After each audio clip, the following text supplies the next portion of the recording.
Negative stream.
Hey, what's up? So,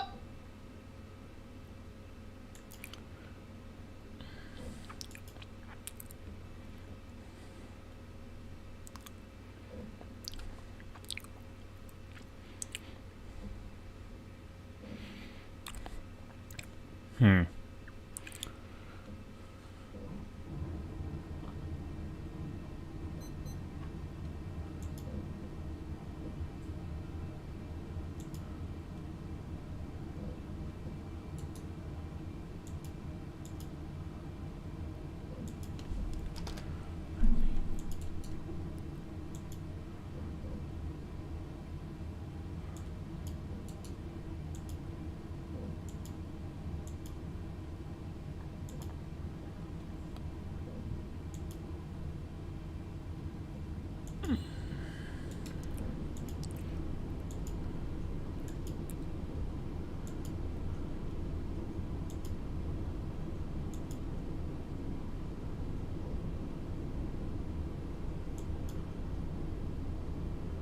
Interesting.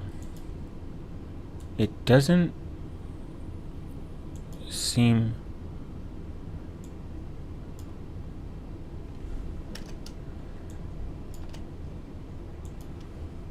Huh.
Man. Kick is fucking cooked with the bit rate.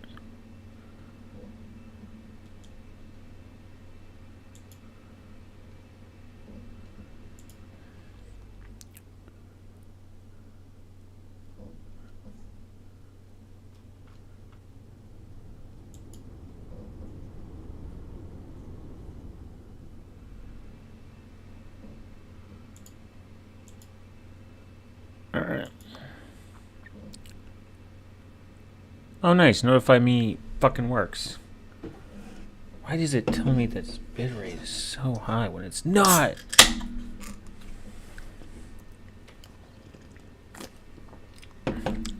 I be putting that shit down.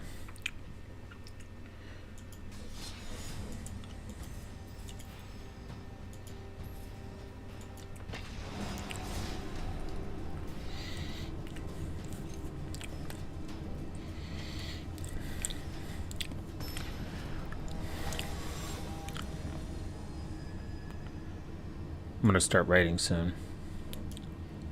I gotta get back on my blog. It's been a minute. And podcast.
Nutball. True. Billy Bo Bankins. Welcome to the stream. Thank you for increasing my watch time, so that the overlords at YouTube will push my content. I'll be based, and Linux will then become mainstream, and I'll be thanked.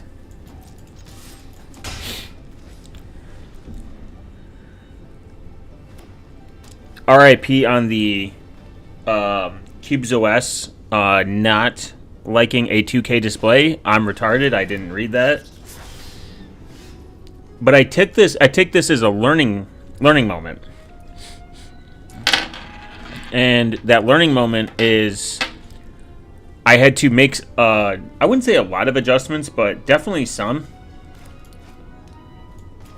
The adjustments are more. I took a look at your blog because you said something about it. Oh, thank you. You haven't written some in a minute. No, laptop kind of sucks, but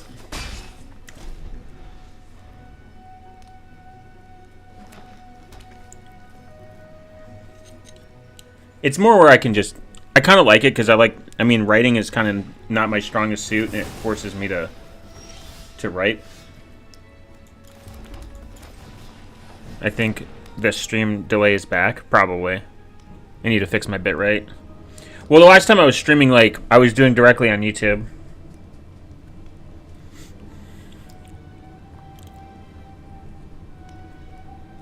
Yeah, we back, bro. We back with the stream delay. But I will say,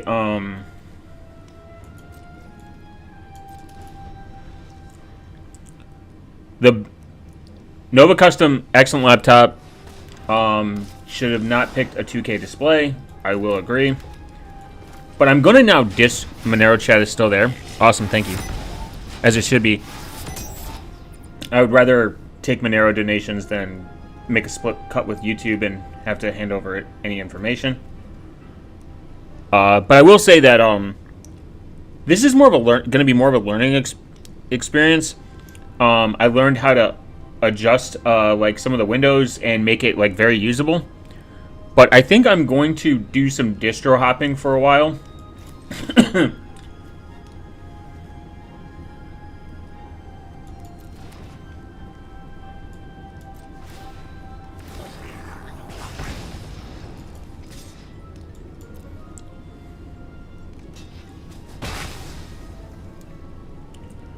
And I'm going to try to see what it's like out there. I've used Cubes OS for so long, and I do love it, and I will return and make all the adjustments again. But I think it'd be nice to try out Alpine Linux for maybe a month, and then try out Void Linux on it for maybe a month.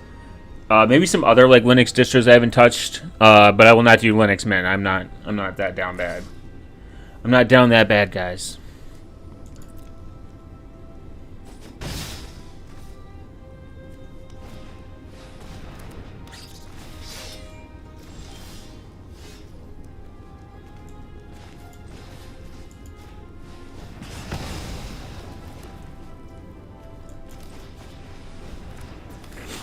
I do want to do Gen 2 again. That'd be awesome. Like, that'd be kind of cool.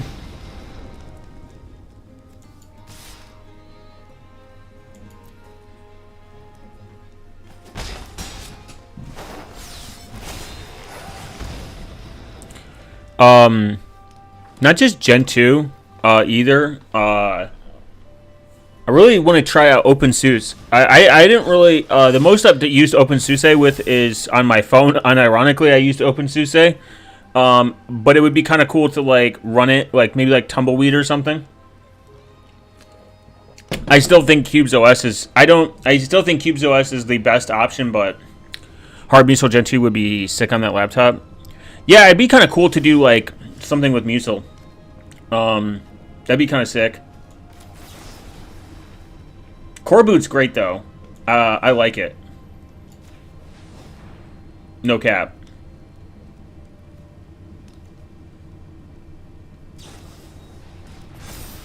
Still kills it? Oh.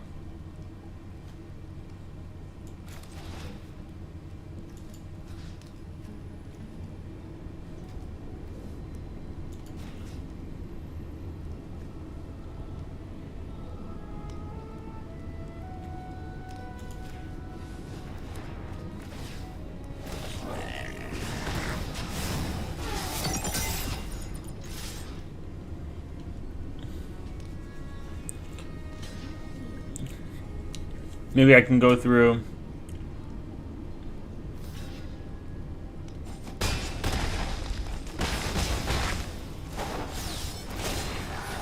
One. Maybe I can go through, like, just a regular way to do it. Like Gen 2, that'd be kind of sick. I'm gonna probably slap Parrot OS on it, and see how it interacts with Core Boot. That'd be kind of cool. Maybe Kali Linux, even though they're kind of bloated. Or look for, like, a new Linux distro that is fairly new. Ooh, tiny, the tiny Linux distros. The fucking, like, Tiny Core or something. And he quits.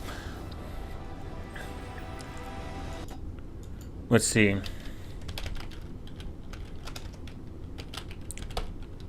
And here's the thing, I can always go back to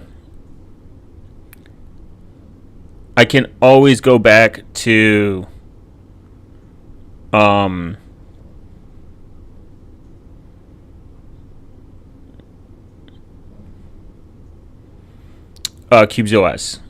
The scaling is a little goofy and it makes it a little kind of slow, but I love CubesOS for a lot of reasons.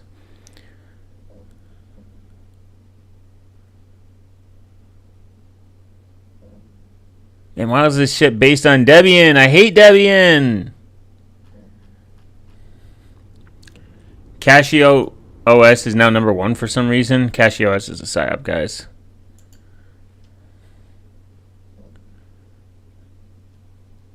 Fun OS.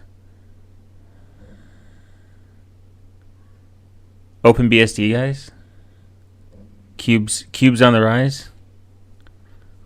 Reborn. Tiny Core. That'd be kind of cool. Void above CubesOS in terms of... Oh, Gen 2. There you go.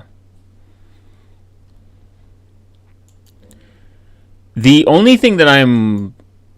I might want to get a new laptop, probably a ThinkPad T470p, because the 8th Gen Intel is the first officially support Windows 11 and Windows 10. It just ended.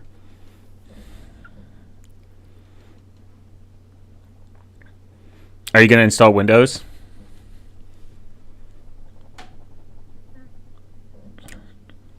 But the question is, are you installing Windows? Or do you have to use Windows? Actually, I don't know, so because I have an Arc Intel GPU in my laptop now. No AMD option, F. I don't know how well it's going to work with that.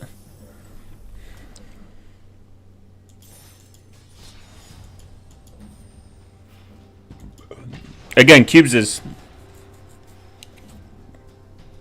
one of the best.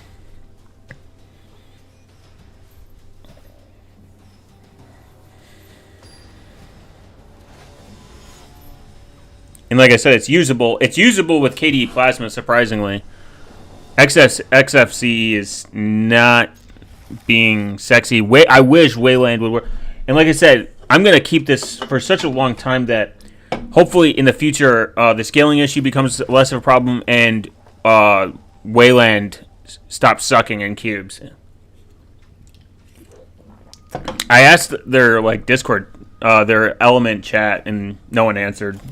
Not surprising.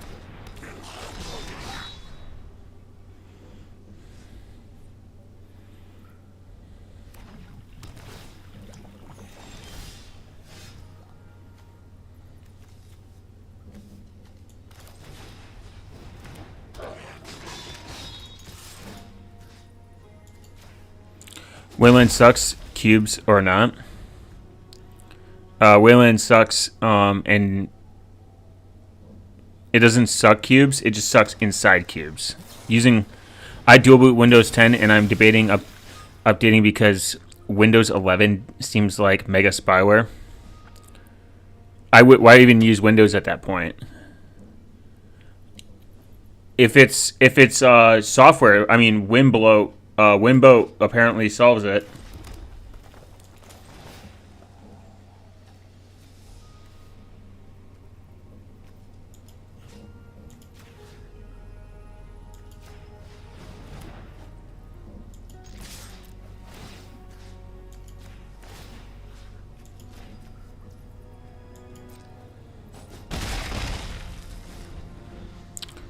CapCut. Using it for CapCut? That's crazy.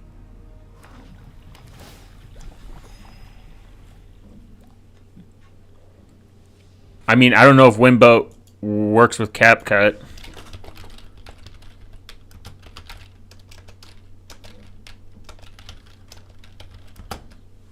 But do you?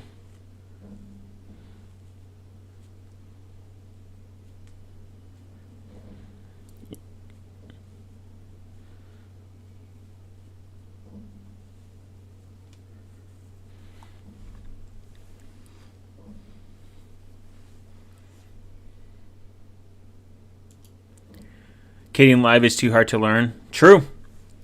Kdenlive is, but if you're just making TikToks and it's just what cuts. If you can use RDP, you can use it on Winbo, I believe. Oh, okay. Yeah, Winbo's great. Or DaVinci Resolve. I mean, DaVinci Resolve is not really that much more complicated.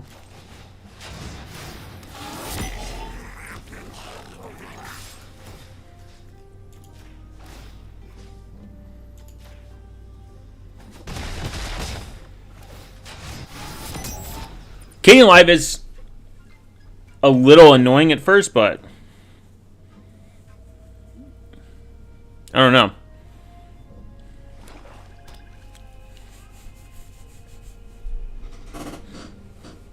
CapCut is the craziest one I've heard, though. No hate, though. I know a lot of people, I have friends that will not switch to anything but Windows because of Adobe, so I'm not hating. I'm just like, that's a wild one. Is he doing the glizzy?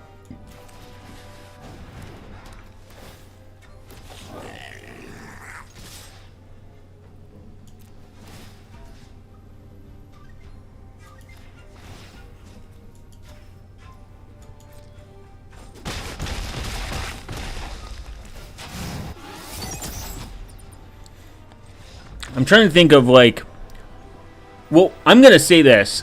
I didn't get far enough into the Windows ecosystem to actually be affected by any of this. My first laptop, the last Windows I used was kind of 7, and then kind of I tried Windows 10 or 8. I can't remember which one. One of the two. And it fucking didn't run on 4 gigs of RAM. And I'm like, well, this was a lot of money at the time for me, especially with the laptop I bought. And I put in Linux. I never went back.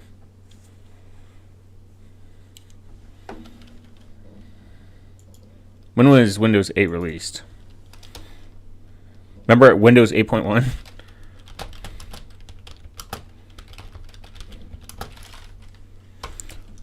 And then there's still people that fucking love Windows 7. They still run it somehow. 2012, so over 10 years ago. Yeah.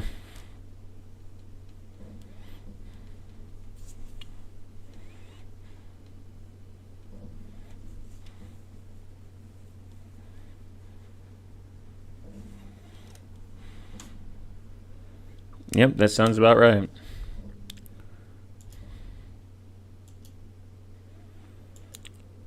I used WinBloat 10 on 4 gigs of RAM and a hard drive. It ran pretty good. Windows 8.1 is optimized and base though.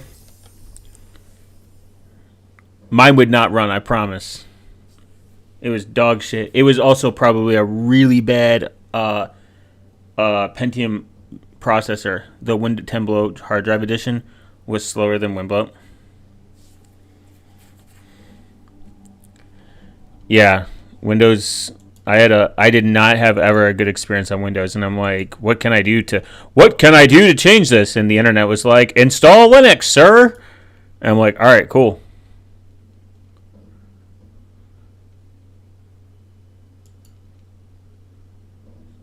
And then I never touched Windows again after that.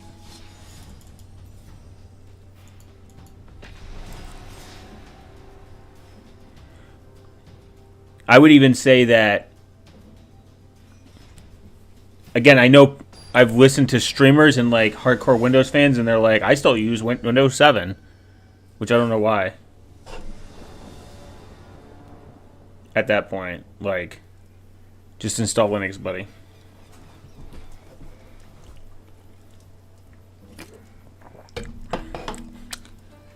Actually, when did the Windows Phone come out? I gotta look that up. I gotta look that one up.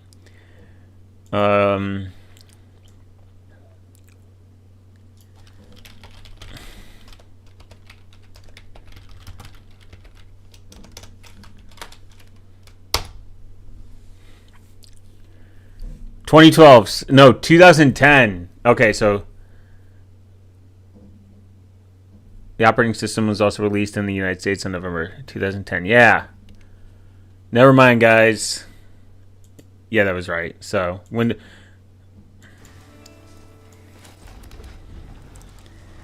Windows Phone was kind of funny. It's kind of funny. It was kind of an interesting perspective. Because Windows got to... If they would have maybe came a little bit earlier, they might have been lucky. And we would have a Windows Phone still to this day.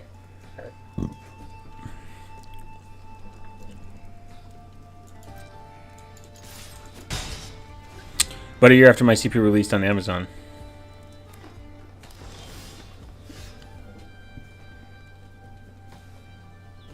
The real question is... Did your CPU make you a multi-millionaire? Because you could have been mining Bitcoin with your CPU.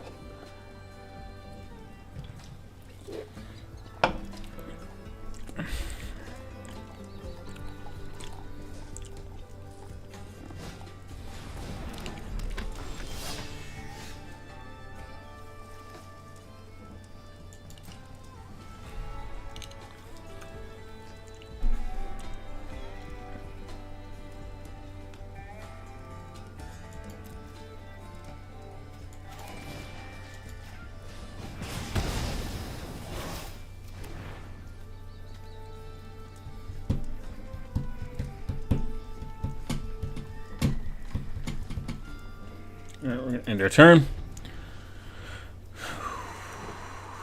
Just need one more land card. And we're good.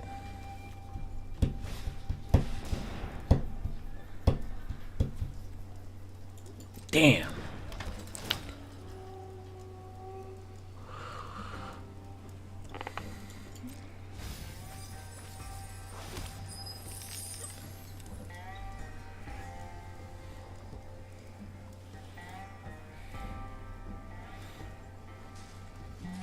You know what I actually wanted to do is I wanted to buy one of those Google servers that have Google on it but they're like insanely overpriced, and they're very, very expensive, and they're expensive to run.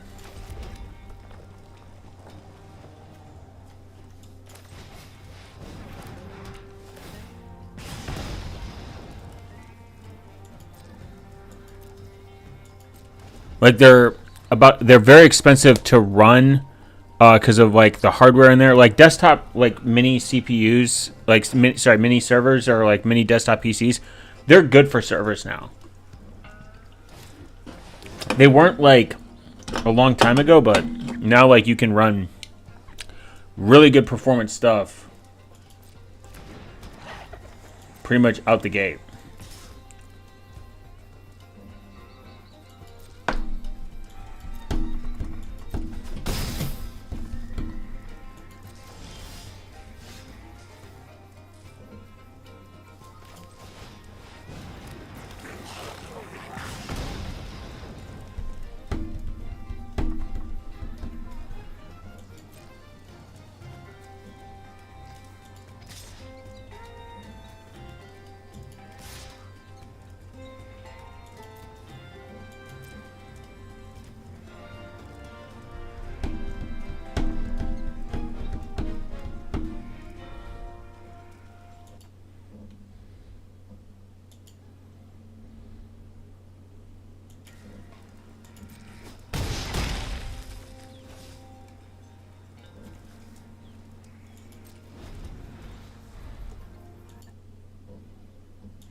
Damn.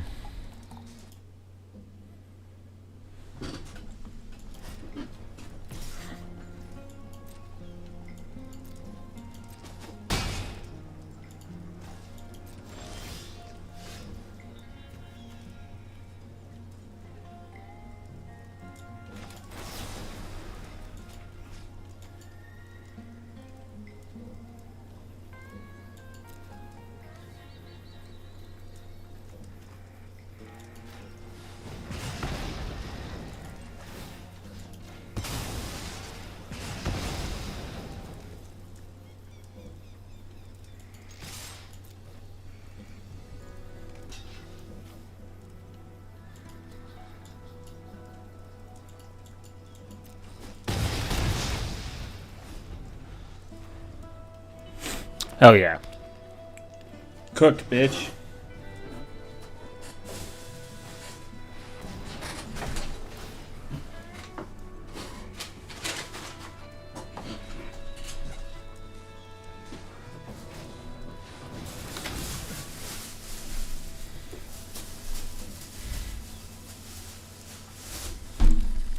The Goblin Glizzy combo.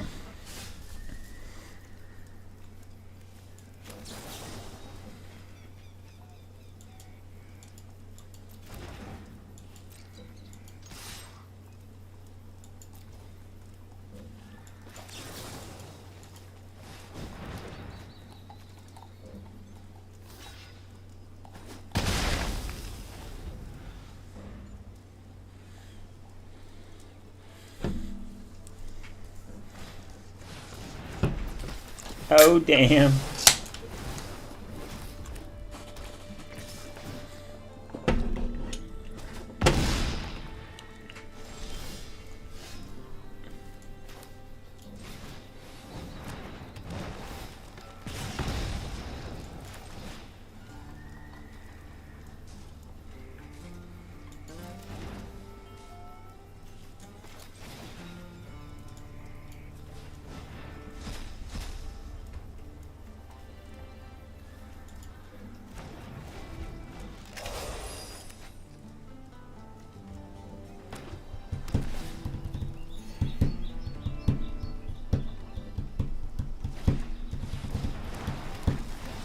Damn.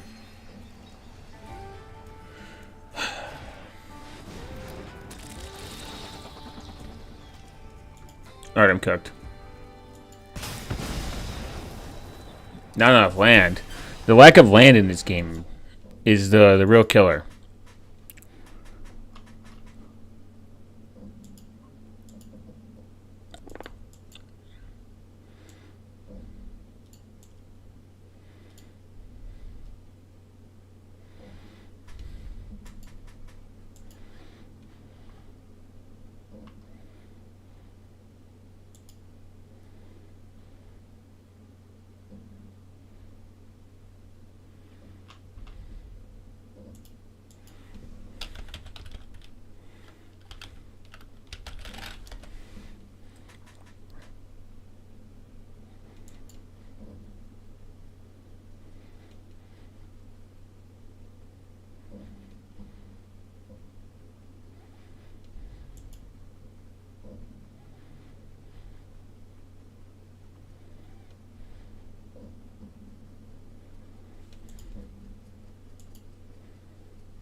The real question is, what FreeBSD should I install?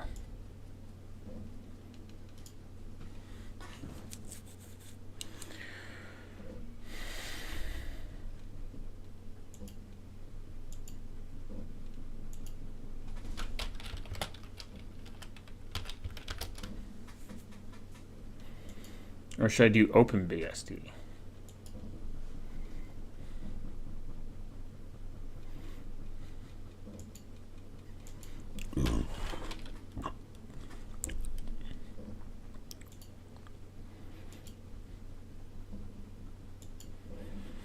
Hmm.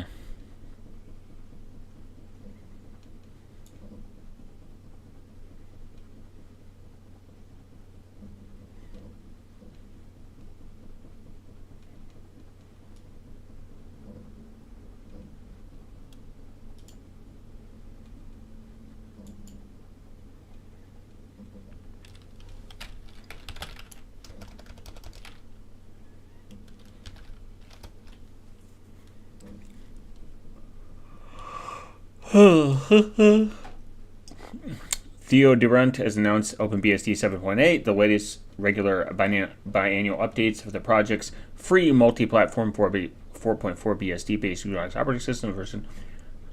Raspberry Pi, among many other changes. We are pleased to announce the official OpenBSD 7.8. The final remain proud of the OpenBSD record of 30 years with only 2 remote holes in the default install. Our previous release 7.8 provides 5 with console C report implementation. Okay.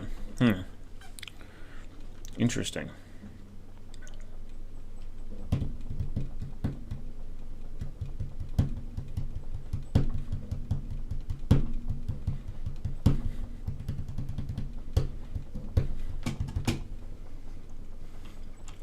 Let's look.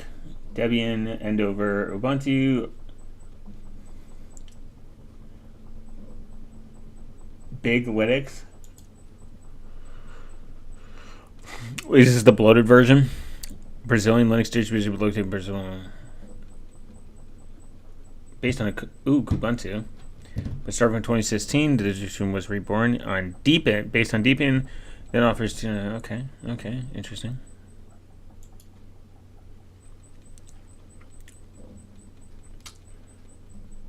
Ghost BSD.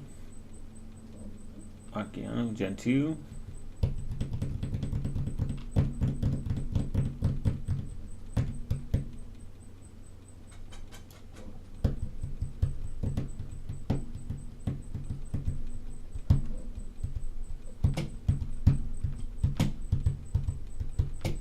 The C library used is Muscle, and the base tools are all in BusyBox. They are normally found in embedded systems and are smaller tools than found in the GNU/Linux system.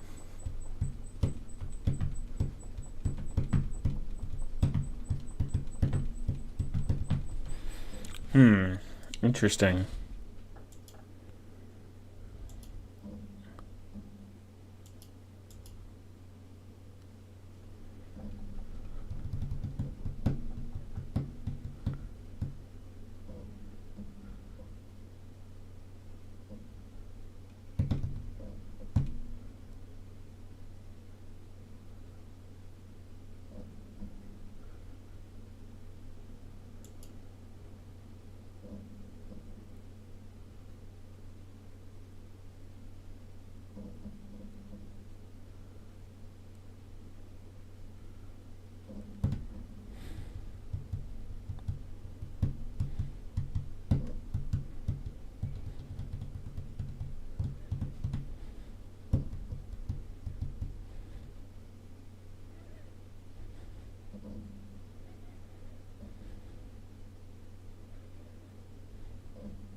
All right.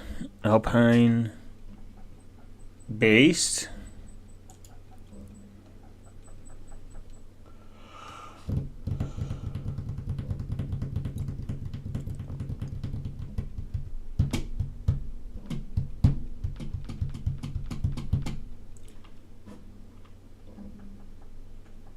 Let's see if we can look up BSD variants. No.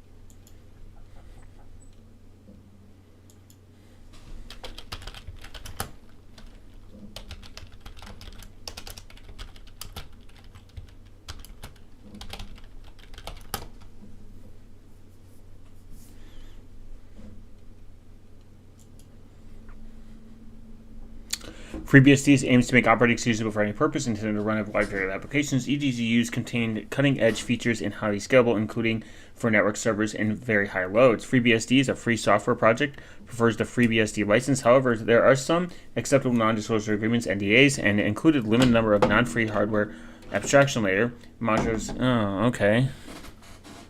I wonder what the most free software, free.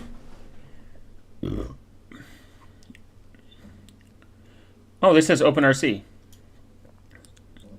Midnight BSD, a free BSD OS with XFC, Boo, June OS, Nomad DBS for persistent life system. I wonder if this is not in work anymore, because I used this once. It was kind of nice.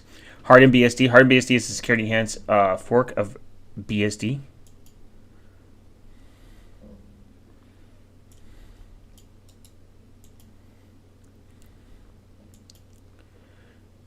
The hardened BSD build. Artifacts are signed with SSH keys. Okay. When's the last time it's been updated? Guys, look. Something from 2015. You should have been buying Bitcoin. Hosted by Root BSD.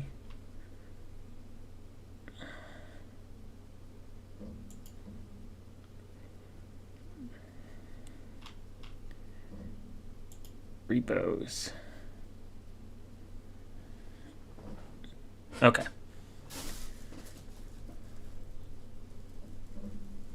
With a direct focus on the nexus between human rights and information security.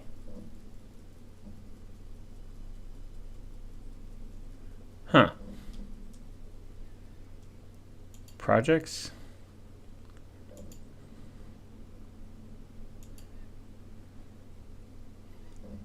Okay, so that's still maintained. This is the top level of FreeBSD source server. Okay. Let's see.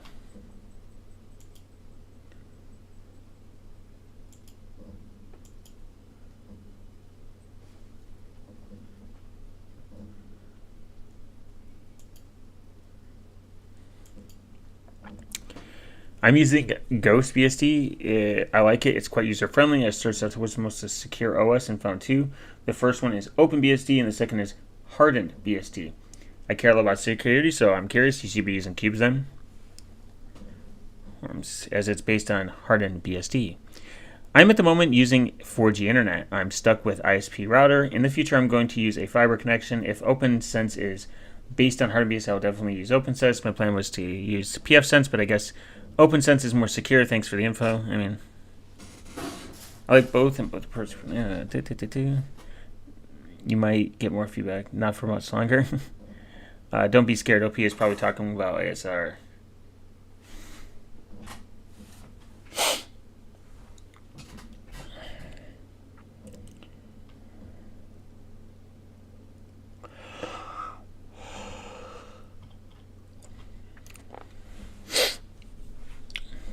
Well, FreeBSD's operating system used to power modern servers, desktops, and embedded systems. So you could say that Linux is meant for servers because it's the most common OS web server. Okay, but let's Let's look how to install HardBSD.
Is boxes finally working?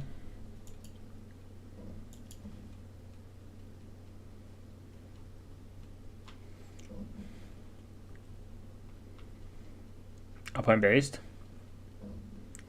OpenSUSE. Debian.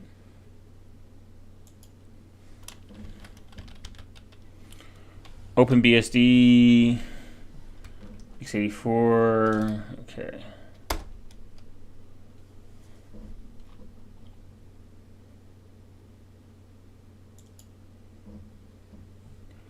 And it still crashes. Okay. Let's do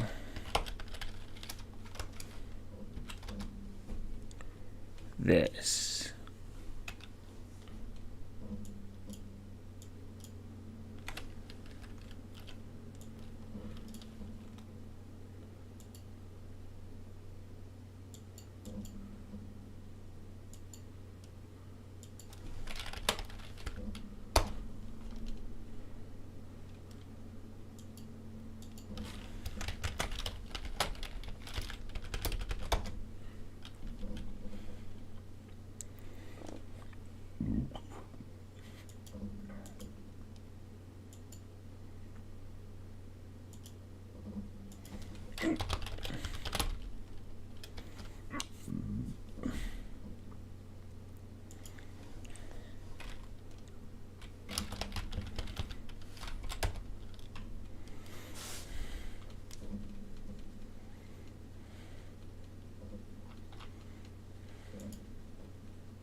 Interesting.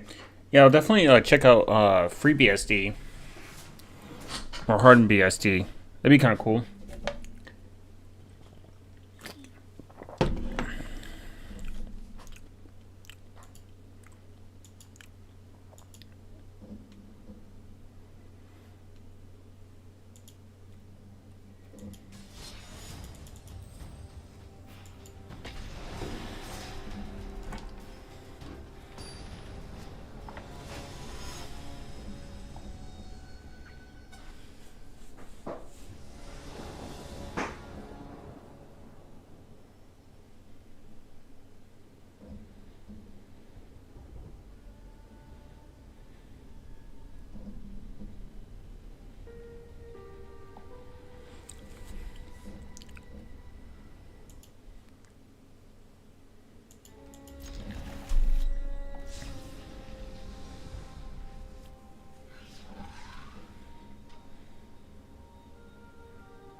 Ooh. A contradiction. I just need to play one more, and then it will counter. And I have that one creature.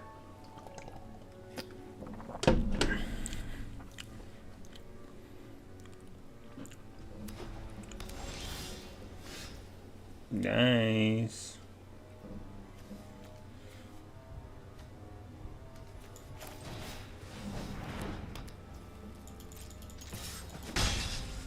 I can play him. Need one more land.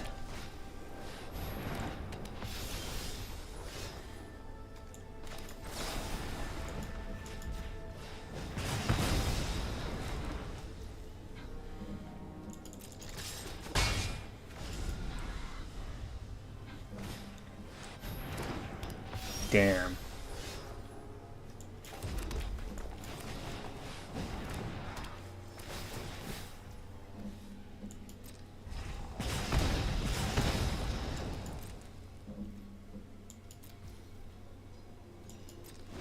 Yeah, no health gain for this bitch.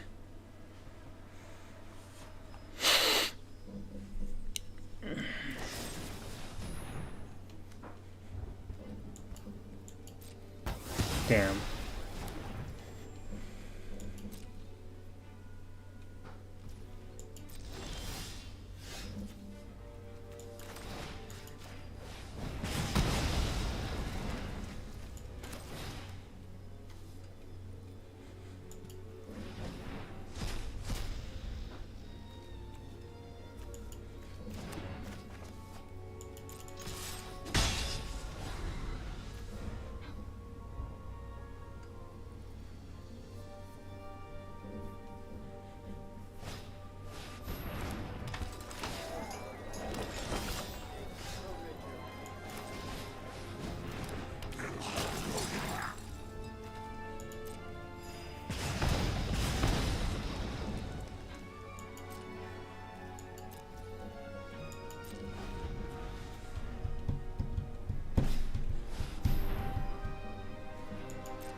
Hell yeah.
God, what a bitch for that card. Man, I hate these white decks. They're always fucking bitches with the life gain, man.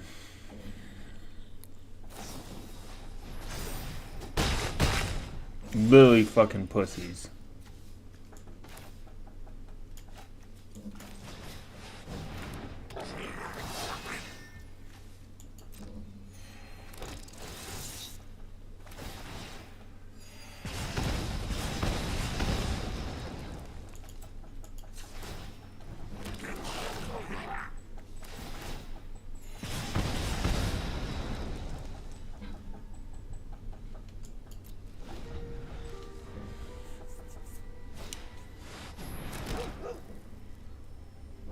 No, I lost. Wait. Yep, I lost. Damn. These stupid cucks with this fucking lifesteal type deck is the most annoying.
Damn. I thought I was cooking with that one.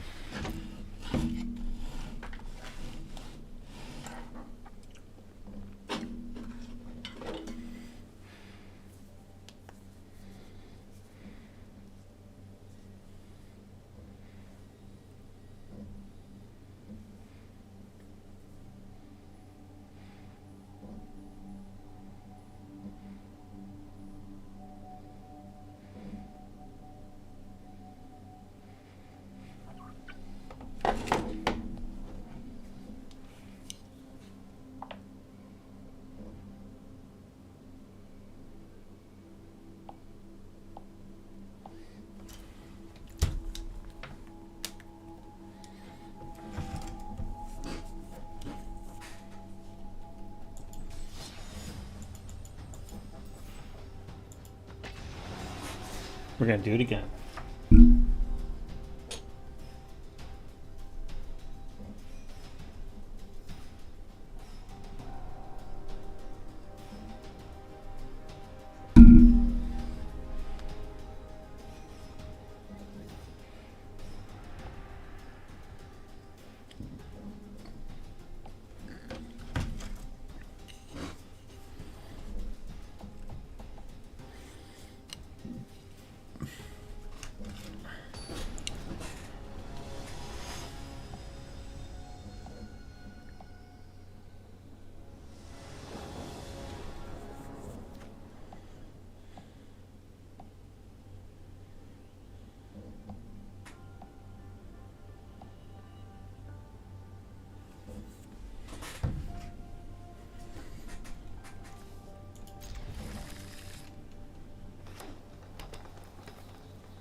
Gotta be thinking.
And he quits.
funny.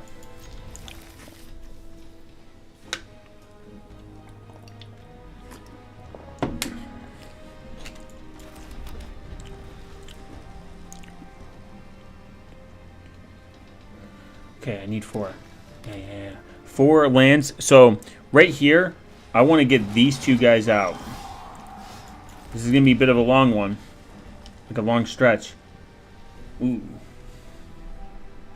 Each put in your graveyard. That's kind of sick.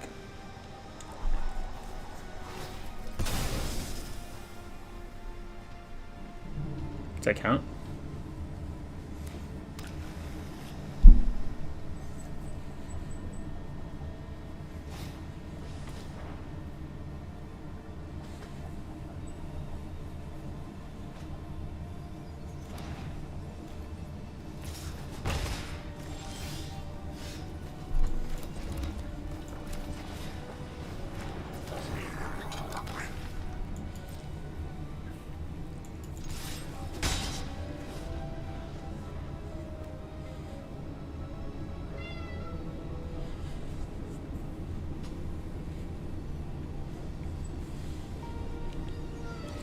So, like, I'm going to play him first, get the goblins out. But he makes rat. But it's a goblin. Then I have 2. Then him.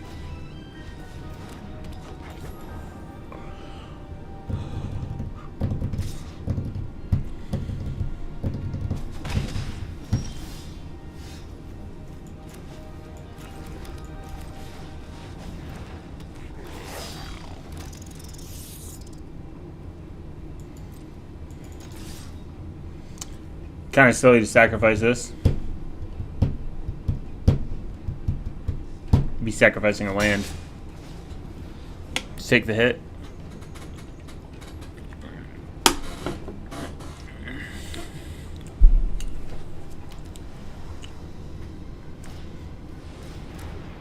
Oh my god.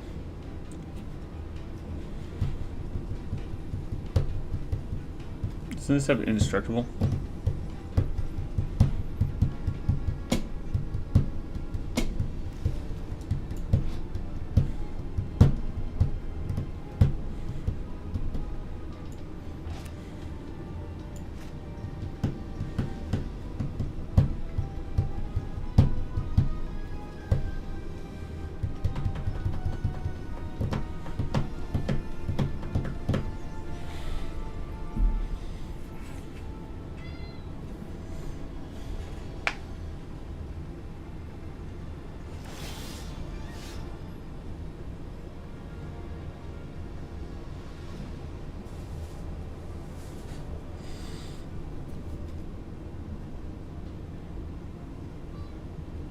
Hmm.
Damn that bird.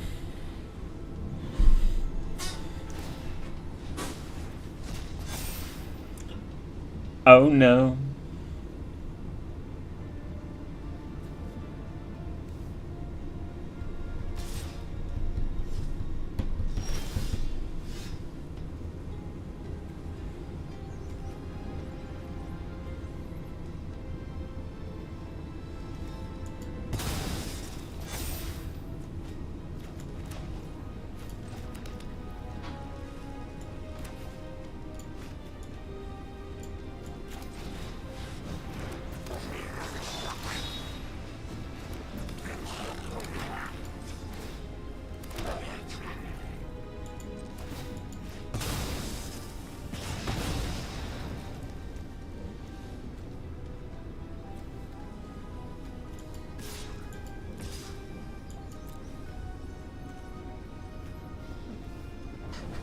It's goblin time. He'd be silly to sacrifice scavenging ooze, but he'd also be silly to take nine damage points. Which, I mean, he could take the L and like lose one thing. I think this is the one with the landfall. Yeah, he's gonna take the L. Yeah, it's a good move.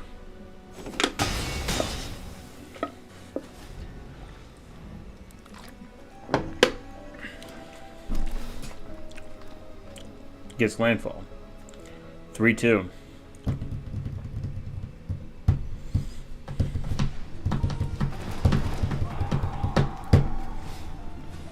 Oh shit. He heads it.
I mean, take that out, whatever.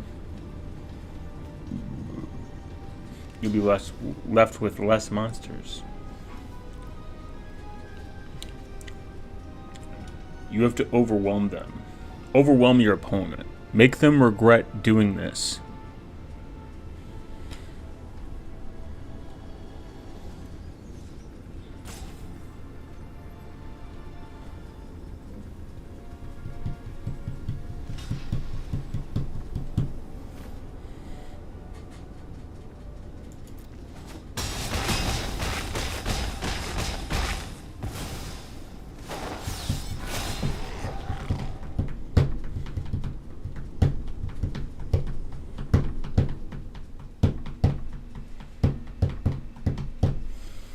It's over for him. He just doesn't know it.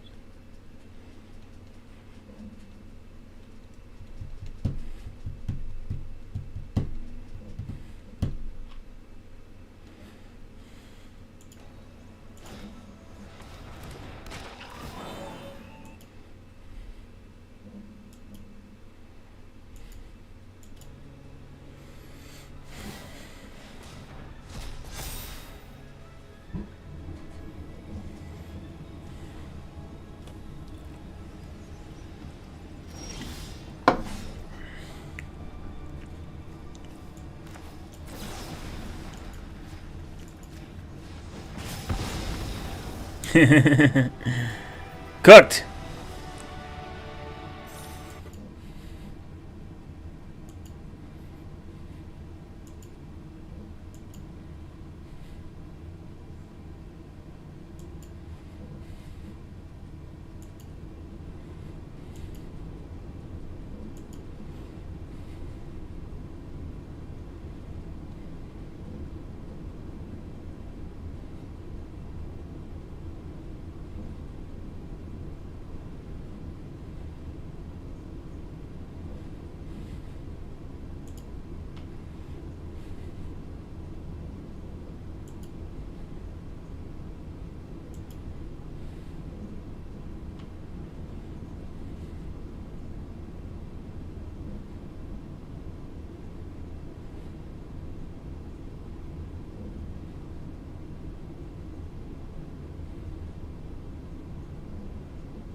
Damn, we had 10,000 coins again.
Ooh, impact drummers. Based.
Damn it.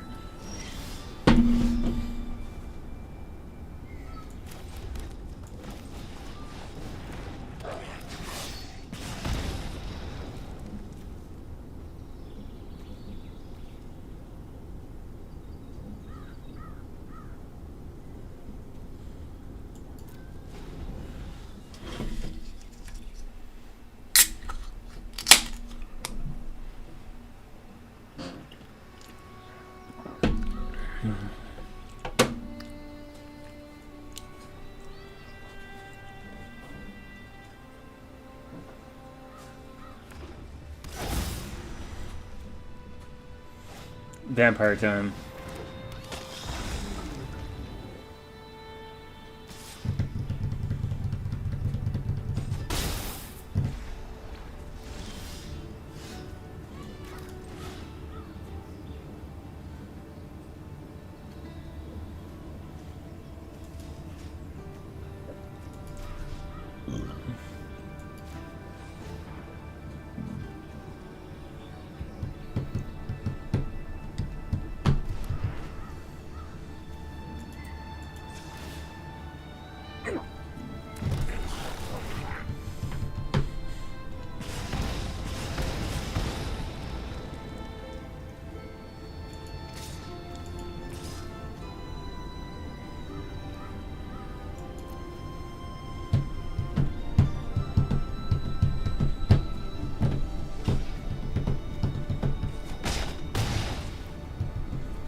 We good. I think we won.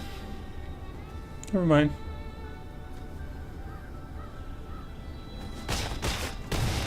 No, we did. We're good. Gucci.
Before I start this video, It occurred to me recently that I've actually been a...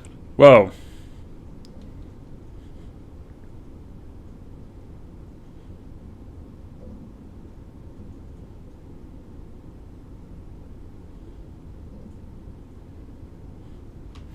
We gotta see this. video, I want to make it clear that this isn't a hate video or a Mental Outlaw exposed video, as I still think Mental Outlaw has a lot of good points related to privacy and OPSEC on the dark web, but there's just a couple of mistakes that I feel he made, which could be very dangerous if you decide to implement them.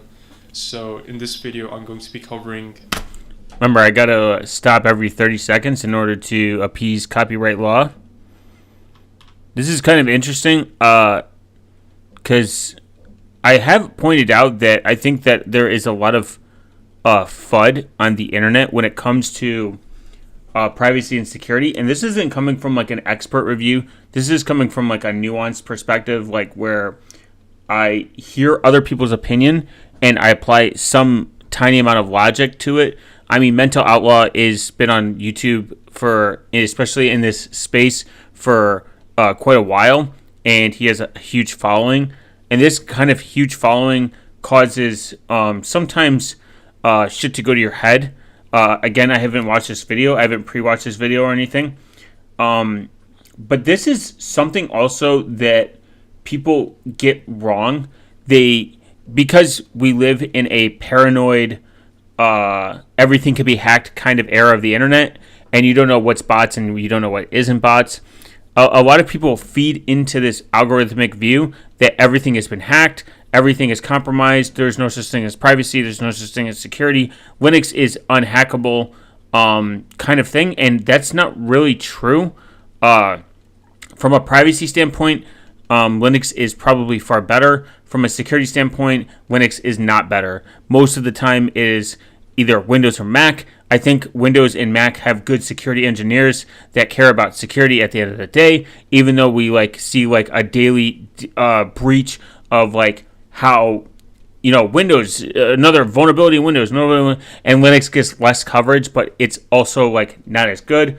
OPSEC is kind of a different, it's its own topic. Having good OPSEC is complicated. It depends who your OPSEC is from. If you have OPSEC that requires you to avoid government surveillance, you should not be on YouTube asking these questions. You should probably consult really good, high OPSEC individuals that are already doing this and avoiding government surveillance, but most likely you will never run into these people because they're, again, trying to cover their tracks as much as possible. So it is something that I do think about, that most people are looking for answers in the wrong place. So, you've been wanting to become a hacker.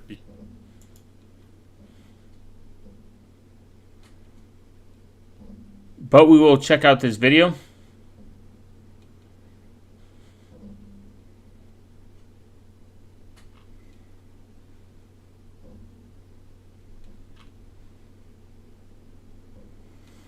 Interesting concept. I hope you turn invisible and they use Instagram. Kind of gay. But Simple X based. So, you've been wanting to become a... Before I start this video, I want to make it clear that this isn't a... Then again, I'm on YouTube, so I can't talk about stuff being gay while I'm on YouTube. Kind of contradictory, but... video or a Mental Outlaw exposed video, as I still think Mental Outlaw has a lot of good points related to privacy and OPSEC on the dark web, but there's just a couple of mistakes that I feel he made, which could be very dangerous if you decide to implement them. So in this video, I'm going to be covering the mistakes he made and also solutions to counteract them. I also want to mention that my Skill community is now up and running, and I also have my dark web and OPSEC privacy guide that you can find in the description down below. So, why is he looking at the camera like this, though? It's like he has a gun pointed at the back of his head. It's just kind of funny.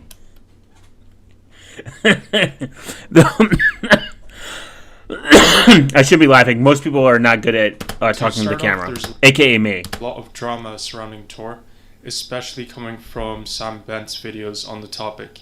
If you don't know who Sam Bent is, he's basically someone who has experience as a darknet vendor, so he covers also a lot of OPSEC stuff. He released a couple of videos talking about the inherent security hazards within the Tor browser. So stuff like, needing to restart the Tor browser every time you make an update to the security slider, So you would have safer than safest, and all of those things would actually require you to reboot the Tor browser in order for those changes to have been made without any warning or information sent to the user on the other side. Tor seemed to have just completely ignored that. And you can imagine with like a privacy focused browser, that would be the last thing you want to do, is make the UI just janky as hell to operate based around. And furthermore, the default option on Tor should be the safest option, I feel. I don't know why they set it to a lower safety option, and JavaScript should be disabled by default. The problem with JavaScript being enabled by default means that it's, you have more ways to be de-anonymized. From what I understand, again, I am not a expert or anything, but this seems like it's true. I mean, JavaScript's fingerprinting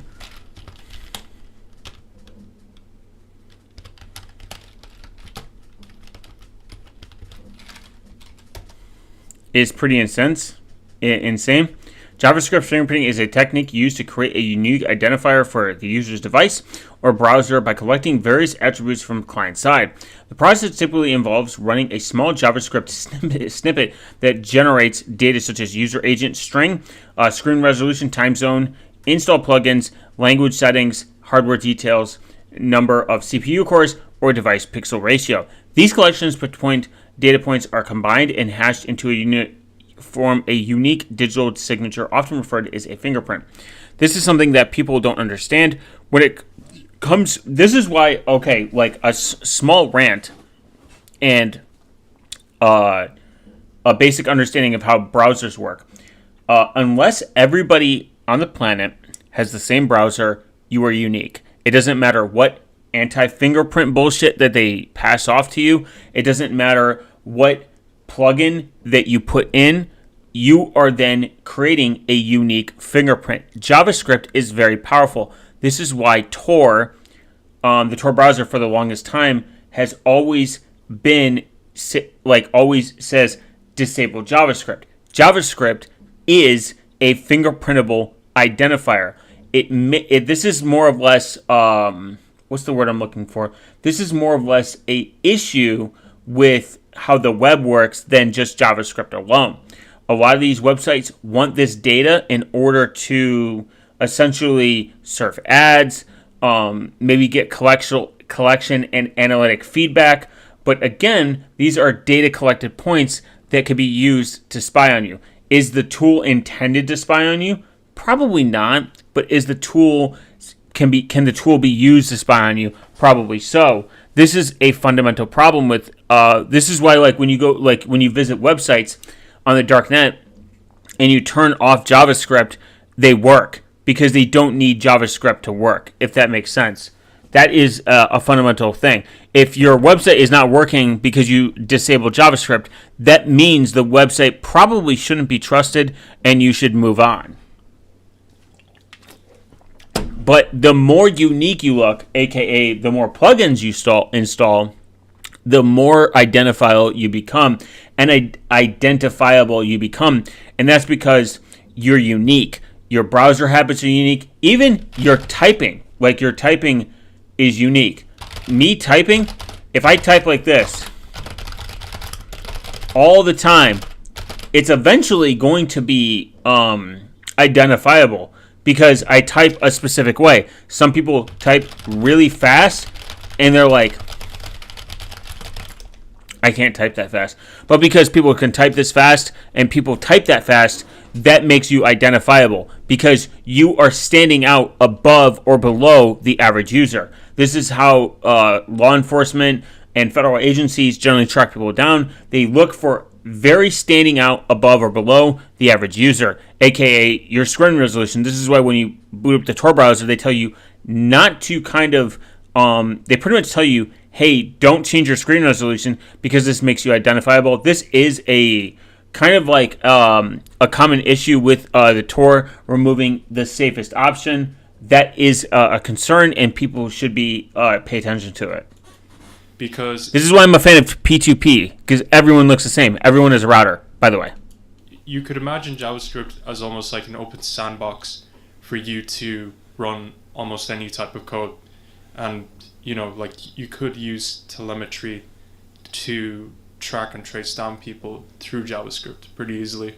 But those issues like the Tor security slider and also even the JavaScript isn't too much of a pain to deal with, as you can just go into the settings and tweak them yourself. I agree. You can do this yourself. You should. Security should be somewhat of a personal responsibility, especially browsing the web.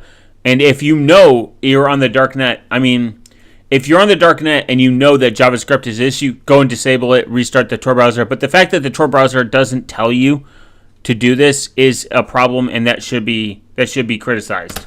However, the main problem that we seem to have now is with the Tor user agent strings. If you guys don't know I think before he finishes his statement, Tor, the agent was removed or outright problematic because it was too much to maintain, whatever.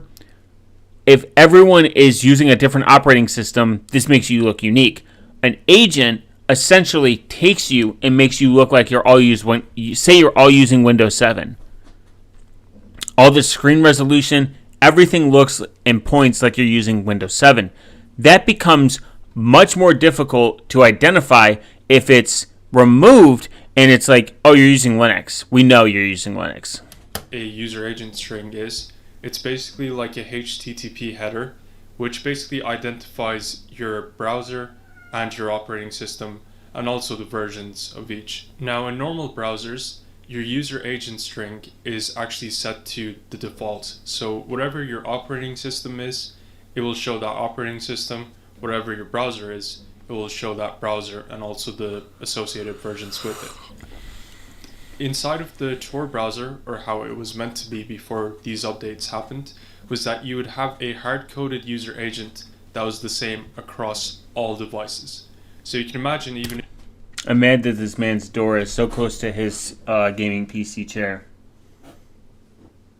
He should be maxing his setup, not his knowledge. If you're running Linux on one browser, like as in your true operating system on one browser, and then you have Windows on the other, both of those would show you as running on Windows because the user agent string is hard-coded.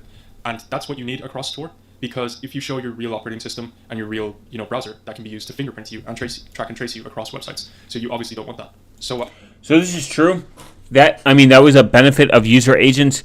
I think Firefox even has a user agent plugin that allows you to change it and tweak it to look like, hey, you're using Mac OS, or hey, you're using Firefox, or hey, Firefox within Windows, or hey, you're using Chrome OS, etc. What has happened in recent versions of Tor is this whole user agent string, the hard-coded version, got removed completely. So it works similar to a regular browser now, in which if you're running on Linux, it shows you the same user agent string that a Linux user would have, instead of everyone having the same user agent string.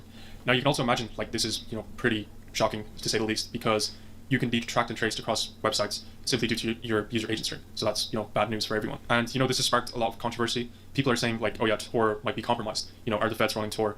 Is the CIA coming back out of the dead or whatever? And those accusations and claims may be right, but hopefully not. We'll see how the next coming years what happens in those years. But yeah, now Mental Outlaw released a video saying that you could counteract this problem by using a browser, a privacy-focused browser such as LibreWolf, and just route all of the traffic over Tor. It sounds like a good idea on paper, but there's a lot of problems with this. So it says over here, can I use LibreWolf with Tor? Please don't. The Tor network is...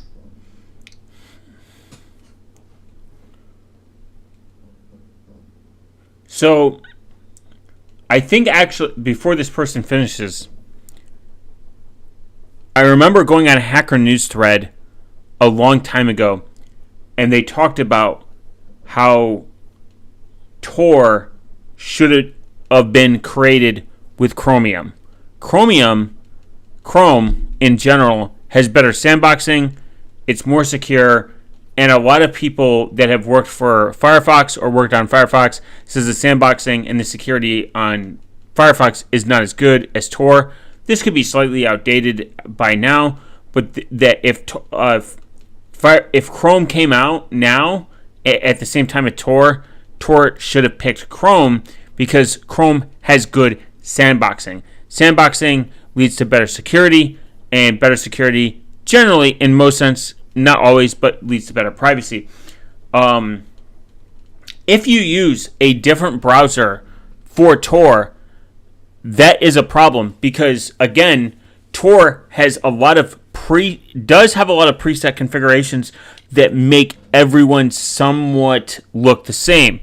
If they don't do this, they could be de-anonymized because not everyone's browser is going to be set up the same. The screen resolution is not going to be set up the same. The IP address is not going to be set up the same. The typing is not going to be set up the same. The keyboard's not going to be set up the same. None of it's going to be set up the same, so everyone's going to look somewhat unique. Even the slight amount of uniqueness, like your UTC encoding, like your time that you go onto the browser. Say it's like, there's a really good example of this. So,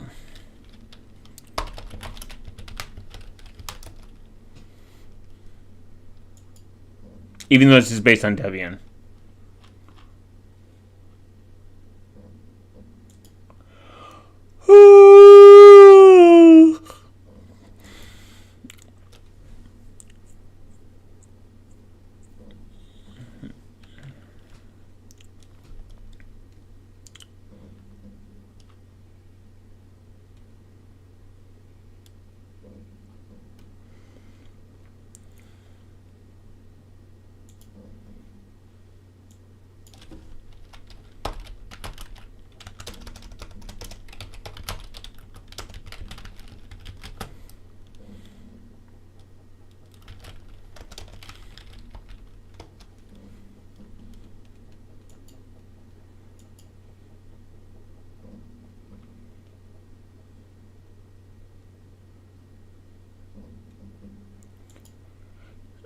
I think they talk about using Cake Secure does not use a traditional NTP for system time synchronization. Instead, it employs SDW date, a secure, Tor-friendly alternative design to mitigate the security risk of associating with authenticated and unencrypted NTP. SDW date operates by fetching the time from a reputable privacy-focused online onion service over end-to-end encrypted TCP connections, avoiding the vulnerabilities inherent in NTP, such as man-in-the-middle attacks and clock-skewed-based de-anonymizations. This is something that you have to think about. This sounds crazy and this sounds insane, but I just want you to understand how much you have to think when it comes to this. Clock skew-based de-anonymization is a technique that exploits the physical property of a computer clocks, which can drift in frequencies due to temperature changes to link a pseudo-anonymous service to its true identity. This method is particularly relevant to anonymity networks like Tor, where hidden services allow servers to operate under a pseudonym. The core principle involves an attacker including a load on a hidden service, which increases the CPU temperature and consequently it alters the clock skew of the target machine. By measuring the clock skew of the hidden service over the anonymous channel and comparing it with the skew patterns of certain set of candidates hosted across directly, the attacker can identify the hidden service based on the correlated skew changes. Just changing the temperature of your CPU, skewing the clock because of temperature based on CPU, that's skewing the time that it does its service, NTP, the network time protocol, can be fucking enough to lead more breadcrumbs to de-anonymize you. Think about that one. That's crazy. And this may seem like an overzealous or a crazy approach, but just throwing it out. To give you complete anonymity, but it can be compromised if you use it. Just throwing that out there for you incels that think that this is just crazy. Any other browser other than the Tor browser. If you want anonymity, download the Tor browser. So the Tor browser is specifically designed to reduce fingerprintability and to work with Tor. Using Liberal or any other browser would make you stand out, and it is not recommended. Now I know, man. Even Brave has a Tor built-in browser and you shouldn't use it. Even Movad shouldn't use it for sensitive data. Mental Outlaw says to go down the whole route of tweaking your settings to make it look identical to the Tor browser, but in my opinion, there's a lot of room for error when you're tweaking those settings, and also the fact that LibreWolf is a completely different version of the Tor browser, and like the CSS and the fonts and stuff will all be different. It would actually be easier to just go over and download the Tor source code and then change the settings in there and hard code them. Like, I think that would be easier than trying to hack LibreWolf to make it look exactly like Tor. So I'm personally a bit black-pilled on the whole user agent issue, because as you can see here, we've got, you can imagine these two people as two different browsers. So we've got person one.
This is why people should look at I2P.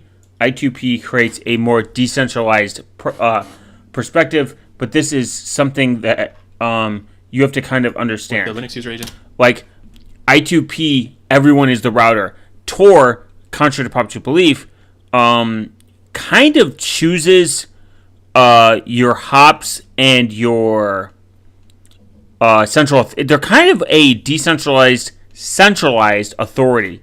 They kind of choose what you can and cannot use. They choose, like, the. This is a more complicated topic, but from what I understand, they do a lot of more of the picking. It's random, but they still do it. I2P, everyone's the same. And then we got you, who modified your user agent to look like a Windows user. So we have, like, two completely different browsers in play. And once you connect to the Onion website, you can still differentiate these two people, because you did, like, all you did was change your user agent to Windows. Yep. And the other person is still running their browser on Linux. So even if... And before he finishes, I'm going to do somewhat of a prediction. Like your screen resolution, your browsing habits. I think even Kick Secure makes it look like everyone is typing at the same time, like their type speed, the way that your keyboard is laid out. Like, let's say you did... Everyone looks the same. It tries to mimic everyone looking the same down to the keyboard, because that even can de-anonymize you. Manage to change your user agent to Windows, your browser can still be fingerprinted, because everybody's using different user agents, and therefore you can be tracked and you can be traced. So then, how do you fix this issue? Well, there is still some hope, I think. I think that if you were able to randomize the user agent per, every few intervals, like you visit one website, you use one user agent, you visit the other website, you use a different user agent, or maybe even in the same website itself, you change your user agent a couple of times. It would have to depend on what you think is, like, the traffic on that website. Now, I script for this or something to constantly change the user agent.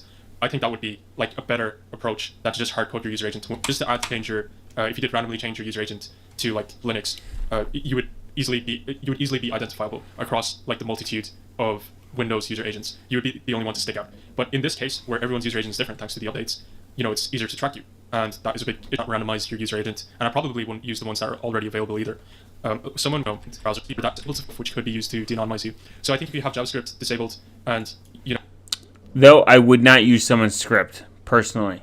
That's just my personal take.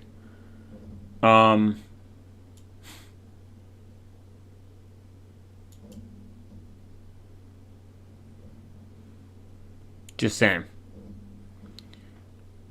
But I definitely say go down your own rabbit hole. learn as much as possible, and I'll definitely see you guys in the next video. I'll give you all an hour of my time.